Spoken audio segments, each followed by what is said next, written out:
Now before I dive into the video, I'm gonna give a proper introduction this time. And through voice, since having text or screen for too long would be pretty boring. Anyway, I was a member of the slideshow commentary community between 2010 and 2023. I quit the community last December. Now, there are several videos which I made back when I was part of the community which I don't want on my main channel anymore. This is one of those videos. Yeah, looking back, I regret making this video in almost every way. Although there are some points which I still stand by overall, there was literally no excuse for me to be as toxic as I was in the video. It was never my intention to be as toxic as I was. But honestly, I was very toxic because I didn't treat actual people with the respect they deserve simply because they are online people. I learned the hard way when I quit the community. That's not a good way of thinking. I really wish I would have learned that sooner. Anyway, enough rambling. Another big problem with the video is that I absolutely was a Pokemon fanboy in the video, and that's not something that I'm proud of. Anyway, with that all being said, here is one of the worst commentaries I ever made. I'm not gonna say enjoy this time, so this isn't enjoyable. So I will just say, here's the video if you're interested. Hey guys, what's up? This is Blaze the Movie Fan, and it's time yet again to go to the past to talk about how an old video holds up years later. But before I dive in, I'm gonna give you some introductions. First, I'm gonna tell you my opinion on Boomslayer. Honestly, he is fucking awesome. He's one of the best members of the slideshow commentary community. His commentaries are at a top-notch quality, and I rewatch these constantly. Especially the ones that are over an hour long. Which a lot of them are. Which, to be fair, isn't a problem if he can make them entertaining, which he does. Anyway, a long time ago, he made a group called Fox. That group is dead now and has been dead for a long time. But what that group basically was him and a bunch of other commentators coming together to make group commentaries. The one I'm covering today is a group commentary he made on Dobbs with his friends Brooke and Skihound. Unfortunately, out of everyone in that group commentary, the only one still around is of course Boomslayer. Brooke and Skihound retired commentaries a long time ago, and I'm still trying to figure out what the hell happened to the Skihound. He just disappeared from the internet without a trace. What the hell happened to him is a mystery. Anyway, before I dive into the actual video, I'm gonna give my quick opinion on Dobbs' video. It's not very good, that's all I'll say. So, without further ado, let's dive in. You know, commentaries. That sounds dumb. We need something better. We need to be ambitious. Make something that will appeal to people, to everyone. It will reach every peak and valley and compel all nations to come together and push for a brighter future. Who's with me? I'm tired. That sounds like work. Fuck work. What about dumb Pokemon guy?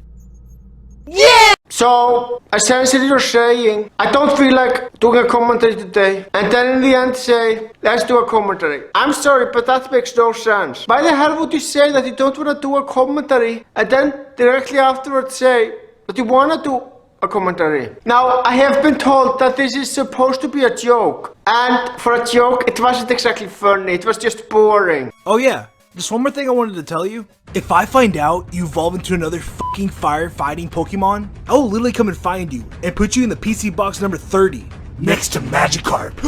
I forfeited my ability to express more than one emotion when I sacrificed my soul to the Zionist cabal of Poketubers. It's because of this that I have to rely on voice modulation and bad keyframing to feign a remote existence of personality in my voice. Yeah! At least he is trying to make his own animation. What the hell are you guys doing? All you do is just use random images that you found through Google Images. I don't see anything wrong with that, but he clearly put more effort into his animations than any three of you did to the images you randomly found through Google Images. Oh man, what acting school did you go to, Dobbs? I should switch my major and follow in your glorious footsteps. You're not the one to fucking talk. At least he is trying to act. I don't see any effort on your end, thus making you a hypocrite, all three of you. So yeah, I'll see you later, man. And don't forget, you won't forget. I originally saw this joke in a comic strip online, difference being it was Fennekin and Blaziken instead of Litten and Embor. So let me just go over every reason your joke is complete and utter trash. The first is the fact that the pattern of firefighting was already broken, which doesn't entirely ruin the joke on its own, and the leaked images would lead one to believe that Incineroar is fighting type since he's a pro wrestler, even though the leak shows evidence that he's a heel, which is why he's a dark type, you stupid idiot. But the reveal for the typing happened the same day your video came out, which chalk that up to bad timing, sure. But then there's the other half of the gag. So you're using Embor as the one to threaten Litton's originality. That just doesn't work. Embor's the reason the joke exists at all. Second, Blaziken did it originally because Blaziken is the one with a reason to be angry about it. And third, and this is the biggest problem, Embor fucking sucks! So, the biggest problem is a subjective one. I mean, don't get me wrong. I'd be a hypocrite if I said that I have an issue with subjective problems, since I point many of them out myself. But it's just weird to me that the biggest problem here is a subjective one.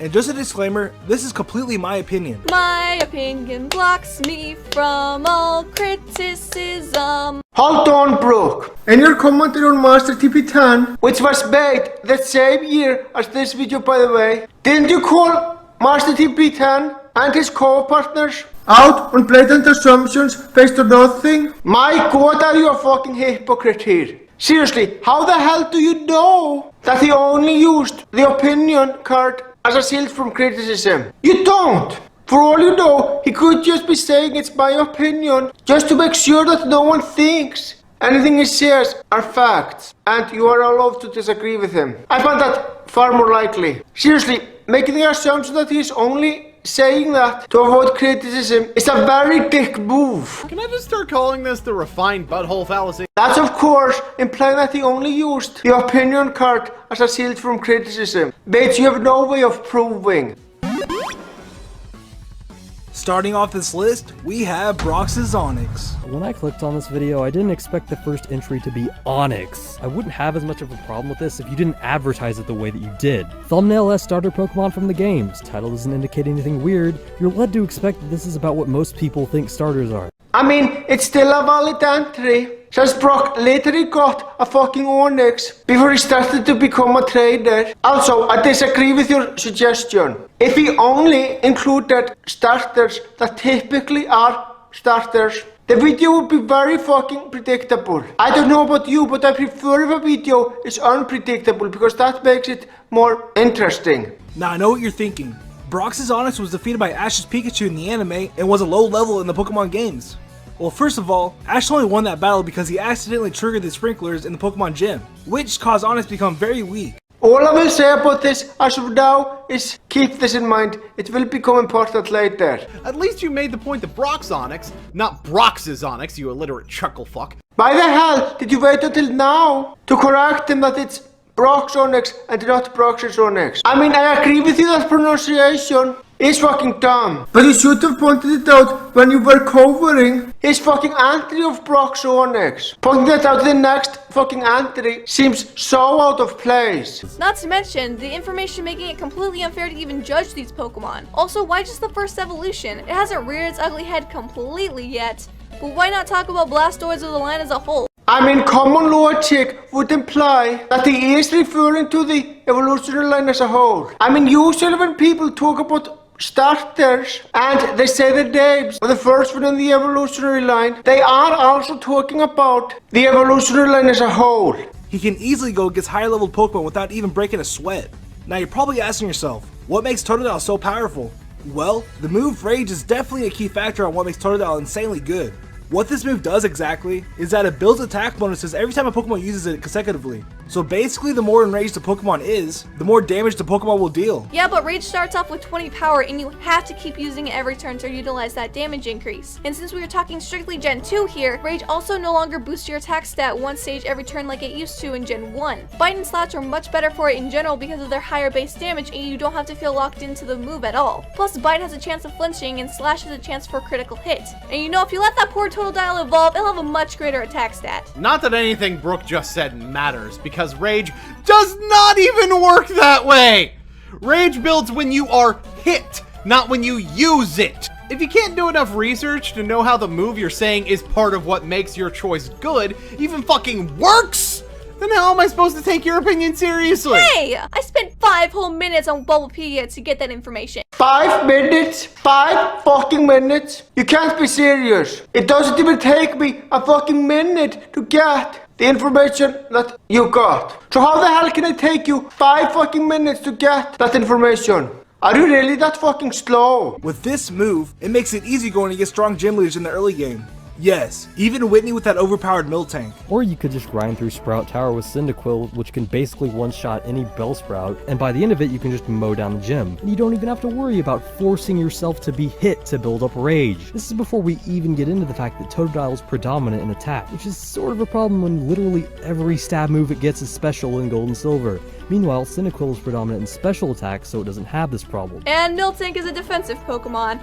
Oops. Good luck trying to hit that physical wall with a physical attack. Let me know how well that works out for you. Honestly, I'm gonna have to completely agree with all 3 of you on one thing. Stop saying that Rage is such a fucking awesome move to use to sweep through the game. It's very fucking misleading. It is one of the weakest moves in the game. And what are the chances that Totodile can survive for long enough to make the move Rage actually fucking useful? I mean, sure, it increases in power every time you use it, but it does so very fucking slowly. If anyone followed his advice and did exactly what he said they would do, they'd be fucking screwed. Yeah, that misleading information is the biggest problem with Dobbs' video. I am gonna have to agree it is. And they really should have double checked. I would say that this was deliberate misinformation, but I like to assume the best intentions of everyone, including people that I hate. So I'm not gonna assume that. Along with that, his Ice Punch is very useful when going against your rivals Bayleaf and Lance's Dragonite. Even though Typhlosion specials are more effective.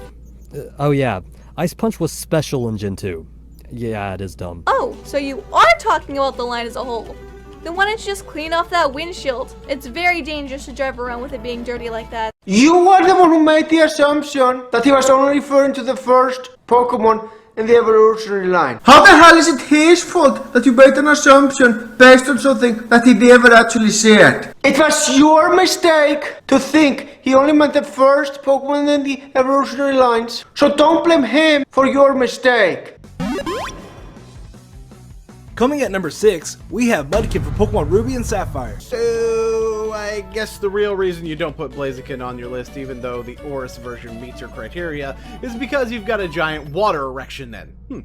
Good to know. Well, you have an erection for Blaziken and Greninja. What's your point? Now Mudkip and later to be Swampert is a very handy Pokemon to have.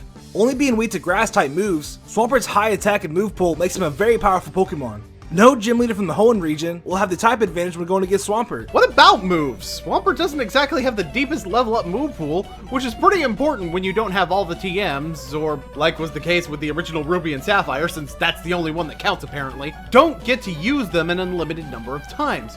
So you really only got normal, ground, and water, and the water moves use special, not physical. While the Swampert's special stat is respectable, it's not exactly optimal. In addition, there's different forms of type advantage that you're in no way calculating. First of all, there's Winona.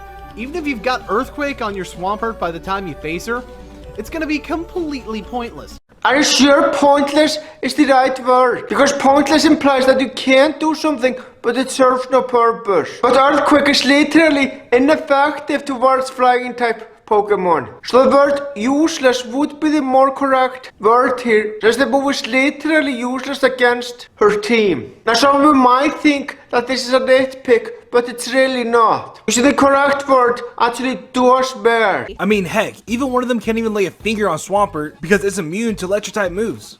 On top of that, Swampert's Stab Earthquake is a force not to be reckoned with. Even though Swampert has kind of a low speed stat. Kind of a low speed stat? Emboar is faster than it!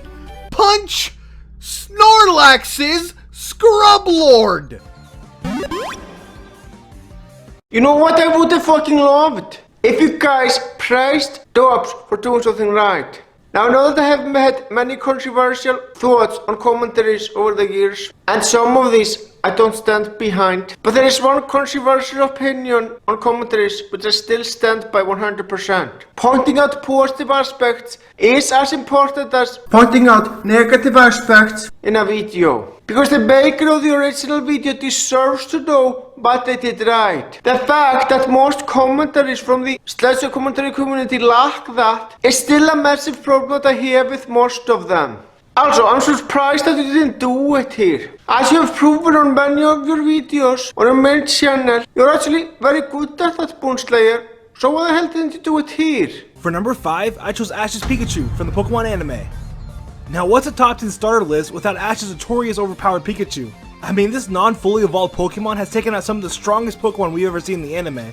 From the start, we knew how special this Pikachu was, because somehow this tiny mouse managed to take down a freaking Onix with Thunderbolt. Which is kind of ridiculous because Onix is supposed to be immune to electric type moves. But whatever, anime logic. Hey, maybe if you acknowledge that something in the anime makes absolutely no sense, you shouldn't use it as a factor as to why something is stronger. Maybe if you put more thought and care into putting your lists together, maybe we wouldn't have to call you out on your bullcrap. Pikachu is the most inconsistent part of the anime which you acknowledge, yet no bells ring in your head that maybe this wasn't a great pick. The anime is so unreliable. Alright, before I address Brooke, I must say something to Dobbs. Remember earlier on the video when you said that there is a legitimate reason as to why Ash's Pikachu was able to beat Onix? Well, for some reason you forgot all about that in a later entry. How the hell can you forget what you yourself said in the exact same video? The reason Pikachu was able to beat the Onix is because of the fucking water. That is the reason. So it makes total sense that Pikachu was able to beat the Onix. If it wasn't for that, yeah, it would be illogical. But Pikachu could clearly hit the Onix by activating the fucking water. It's baffling to me that you gave a logical explanation, but totally fucking forgot about it in a later entry. It's your own fucking video, so that's just mind-boggling to me. Now I'm gonna address Brooke. Look, the Pokemon anime has a lot of problems, but Ash's Pikachu being inconsistent is not one of them. There usually is logic behind how Ash's Pikachu can win or lose a battle in the anime. In fact, there is logic behind most things that happen in Pokemon battles. I mean, sure, if you compare the anime to the games, you can come to the conclusion that things don't make sense. But if you think of the Pokemon anime as a separate entity, totally different from the games, which it is, a lot of things in Pokemon battles actually make sense. This is something that a lot of people who compare the anime to the games need to keep in mind. And yeah, I have been guilty of doing that mistake myself. But anyways, not only that, in the early stages of the anime when Pikachu was still relatively a low level Pokemon, he was able to defeat a Dragonite in the Orange Archipelago League.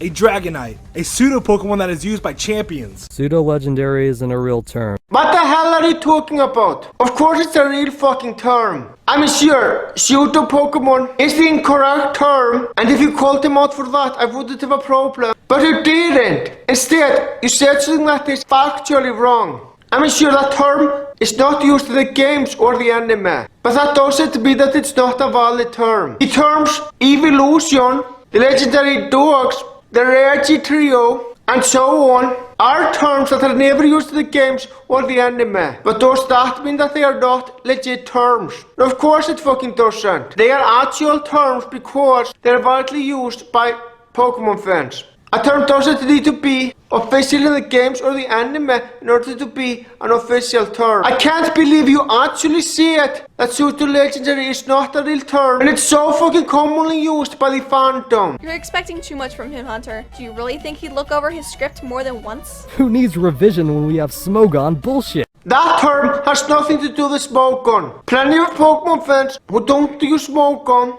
use that term too. The fact that you're acting like this isn't a real term shows that you're very ignorant. I mean, there's a reason why Team Rocket wants to steal this particular Pikachu. It has something special that no other Pikachu has, and that is it is overpowered. When it's convenient. Oh, but we'll get to that. Why the hell not get to that now? Seriously, bringing up an argument against this entry when talking about a totally different entry is totally out of place. And yeah, Boneslayer did a mistake similar to this earlier on in the video as well, which I pointed out.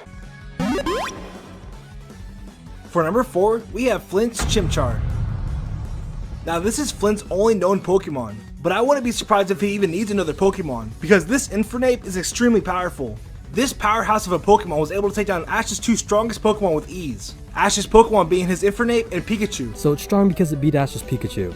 So in that case, I'm guessing Snivy is the next entry, right? Yeah, I don't watch or care about the anime, but from what little I know and have looked up, Ash's Pikachu lost to a Snivy, at which point it had beaten Darkrai before. How strong it is seems to fluctuate depending on how convenient it is for the writing team. This is the problem with using the anime as a source. Well, if you actually watched that episode and paid attention to the context, you would know that the reason why Ash's Pikachu lost to a Snivy is because he was weakened by a Sacrum. This is a problem I have in general with people who bring that example up when they act surprised that Ash's Pikachu lost to that Snivy. Context matters, people. Don't jump to conclusions. Think of the reasons why this happened. It's still a goddamn Pikachu! And guess what? Pikachu loses all the fucking time! Fucking thank you. I am so sick of hearing this bullshit that Ash's Pikachu is somehow invincible or too overpowered. Because that's not true in the slightest. There are plenty of instances in the Pokemon anime where Ash's Pikachu actually loses. As a matter of fact, Ash's Pikachu is one of his weakest Pokemon, which in all honesty makes Ash dumb for bringing him with him every time he goes to a new fucking region. I understand that Pikachu is his good friend, but he should have realized by now that his Pikachu is one of his worst Pokemon. But it doesn't, and for some reason uses it most often in battles. The history behind why this Infernape is so powerful lies when Flint was just a kid. Back when Flint and Chimchar were young, they lived in a city that was full of criminals. In order to even survive in this rough environment, they had to become strong so they could defend themselves when in trouble. Going a little further ahead, against all odds, Flint was able to win the Sinnoh League with just his Monferno. His Monferno didn't even evolve until later when he became an Elite Four member. But being able to do all of this with just his Infernape is literally insane. Type disadvantage doesn't even matter to this Pokemon. Anime logic, am I right? Seriously, your joke about how Pikachu beating on us is lol anime logic applies to Infernape not caring about type disadvantage too. So you dismiss it when it proves you wrong, but you use it when it proves you right? Pfft. Dobbs logic, am I right? That's of course implying that it was ever a good point to begin with, which it wasn't. Seriously, I literally explained all the problems that you three and Dobbs had with things in the Pokemon anime. So those things weren't as nonsensical as you made them out to be. And honestly, I'm gonna go a step further. I can explain this too. Very easily, as a matter of fact. Flint is a fucking great trainer. There you go, that's all the explanation you need. It's really that simple. Coming at number 3, we have Alan's Charmander. Let's just ignore that you claim to have scientifically proven that Squirtle is better. Charmander is above it twice because anime. Oh yeah, Charmander is on this list twice. Another writing tip, being redundant is generally a bad idea. Actually, having 2 Charmanders on the list is not redundant at all, because those are 2 totally separate Charmanders. Throughout the years, this Charizard has fought against some of the strongest Pokemon, ranging from champions to legendary Pokemon. Couldn't you say that about any of the starters from the games though? In any of the games, you pick your starter and much later in the game, you fight champions and legendaries, presumably with said starter. So why is this instance special exactly? Here's a question. Why the hell does this matter? I mean seriously, just because a point applies to many things doesn't mean that it's not a valid point. For example, the description that a horror movie is incredibly cliché, has dull characters and isn't interesting at all is something that applies to a lot of horror movies out there. But does that make the point any less valid? No, it doesn't. It's still a valid point when describing those horror movies. And the same logic applies here. I mean seriously, why the hell does it even matter that it applies to other starters? You're just nitpicking at this point. The first battle we even witnessed this monstrous Charizard was when Alan was challenged by Astrid and her Mega Absol. Of course, Alan's Charizard defeated the Absol with ease, but that's just the beginning. This Charizard has gone against Cybold's Mega Blastoise, who is in fact an Elite Four member. He wasn't able to defeat the Blastoise, but he held in long enough for it to be a very impressive feat. Alan's Charizard has also faced against Steven's Mega Metagross, which I would only assume to be the most powerful owned Pokemon in the entire Hoenn region. So of all 3 of the Hoenn starters in the games, yeah, you get my point. Honestly, this Charizard probably has the best track record of any Pokemon I've ever seen. I mean, all the Pokemon you see on the screen right now has fought against this Charizard, which is pretty insane. But you could... forget it. Without a doubt, Alan's Charizard is among the strongest Pokemon we've seen throughout the anime. So for those reasons, I chose Alan's Charmander for number 3 on this list. And how many of those fights were complete anime bullcrap? Because I don't know about you, in the games, Blastoise and Mega Rayquaza would have a serious advantage. I mean, it's still possible to beat Mega Blastoise and Mega Rayquaza by Mega Charizard. I mean, sure, it might be hard, it might be close to impossible, but with the right strategies, it's still possible. That's what's so beautiful about the Pokemon games. No matter how hard things can get, with the right strategies, you can get through with it just fine. I was gonna say this in my final thoughts, but good God, I have gone on too many tangents in this one, so fuck it. This should have been multiple different top 10s about multiple different media. Mystery Dungeon would have been fine to include in the list about games, probably as a number 10 entry of mine, and a list about the manga and anime would have been able to be more consistent. But you're mixing entirely different forms of media, one of which is required to balance characters against each other, and one of which isn't. I respectfully disagree. A variety of Pokemon from different media is a good thing. I mean, sure, it is hard to compare, but comparisons can still be made. I mean, people compare movies to the comic book versions all the time, despite those two being different forms of media. I mean, sure, you could argue that both are story-driven, but my point still stands. There's nothing wrong with comparing two things from different forms of media. Is Dobbs doing it poorly? Sure, I won't argue that, but it can still be done right if it's executed well. Pikachu can surf on lava in the manga! I'm pretty sure we're past the threshold of anything making goddamn sense! If that really happened in the manga, yeah, I'm gonna have to agree. That is very dumb. I'm saying if you're right, because you three have proven that you didn't fully understand what was going on in the anime. So I somehow doubt that you described the manga right either. And for the strongest starter Pokemon, in my opinion, is Red's Charmander from Pokemon Origins. God, is this guy a Gen 1er or something? No, he's obviously not, since there are many entries of Pokemon not from the first generation. Also, if you use the term Gen 1er, you are begging not to be taken seriously. I mean, seriously, I fucking hate that term. It was always used to say that people who only like the first generation of Pokemon, or like that one the most, are in the wrong. And fuck off with that shit. And to make matters worse, the fucking morons who use the term Gen 1er try to lie and say that they are only talking about the ones who state their opinions as facts. No, you fucking morons, you are not fooling me. You are clearly using the term to say that people who only like the first generation of the Pokemon anime, or like that one the most, are in the wrong. And again, fuck off with that shit. If people prefer that, it's their fucking opinion and you should respect it. Pokemon in general doesn't appeal to everyone, you do know that, right? Two Charmanders? This is the most cop-outy cop-out ever! And they are both from versions of the anime! What the frick? No, it's not a cop-out, since those two are totally different Charmanders. You know, I'm actually shocked at all three of you. I know that all three of you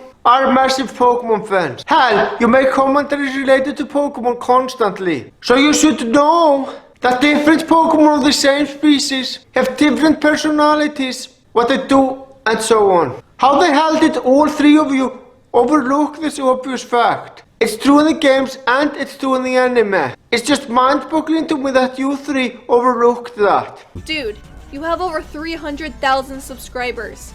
The inconsistency is unbearable with this. How can someone with decent editing and footage have such poor scripting? Seriously, how can anyone stand it? Oh, it's very simple. Because you see, most people overlook stuff like that when watching videos.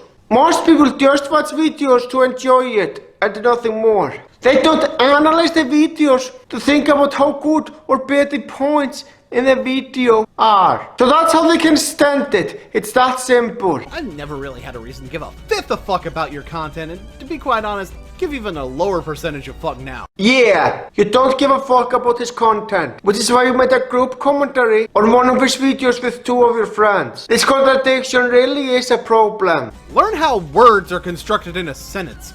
a lot of your grammar mistakes when speaking were very, very distracting. And while I'll admit that might not bother everybody, your sub count and viewership indicates that you should have a much higher standard for yourself. I will admit, those are legit problems with this video, but what the hell does the amount of subscribers and views he has have to do with it? Let's say that he had 50 subscribers and his video had around 11 views. Would the problems of his video go away? No, they wouldn't. It would still be a bad video. At the top of that, most videos widely considered to be some of the worst by the YouTube community are made by YouTubers with millions of subscribers and they have a lot of views on their videos. So the amount of viewership and subscribers has nothing to do with the quality of a video. So your point at the doors is complete bullshit. Now it's time for my overall thoughts. This video is just okay. It's not great and it's not awful either. Look, I'm not gonna pretend that Dobbs' video was good. It wasn't. It was fucking awful. In fact, I regret liking it when it was first released. The biggest problem with this video is the blatant misinformation about raids. But I'm sorry, I don't agree that starters from different forms of media is one of its problems. It could have easily been done well if it was executed properly. As for the problems with the commentary itself, well, the biggest problem that I have is the massive misunderstanding on how the Pokémon anime works. Now look, I am not gonna say that it's a genius show, because it's not. There are many stupid things about the Pokémon anime, but when it comes to the Pokémon battles, how they work usually makes a lot of sense. And I also hated how you guys assumed Dobbs only used the opinion card to shield himself from criticism. I mean seriously, that was such a dick move. So yeah, overall, the video is just okay. Now I know that Skihound and Brook have left the commentary community a long time ago, so they probably won't care to watch the video. But you know that Boonslayer is still active, and Boonslayer, if you are watching this video, I hope you take my criticism into account. One last thing that I want to say before I end this video. I still am wondering what the hell happened to Skihound. It's a true mystery. He just vanished without a trace. And to be honest with you guys, I miss him. I really do. He was a great commentator and also did a lot to help the commentary community. I wish he was still here. I really miss the dude. So, anyway people, that's basically it. Thank you all for watching and you all have a fantastic day.